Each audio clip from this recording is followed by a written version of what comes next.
काय मग देवाकडे काय मागितलंस आज? काही विशेष नाही. असं कसं?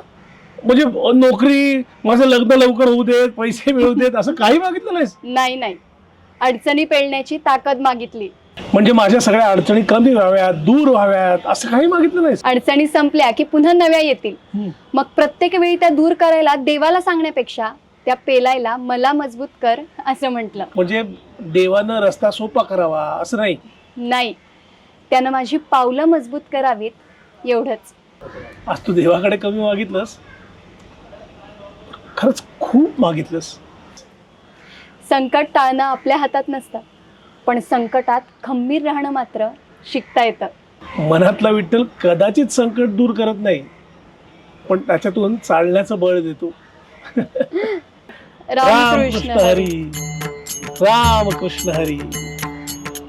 प्रार्थना परिस्थिती बदलो वा न बदलो, ती मनाला सामर्थ्य देऊ शकते. तुम्ही देवाकडे समाधान मागता की सामर्थ्य?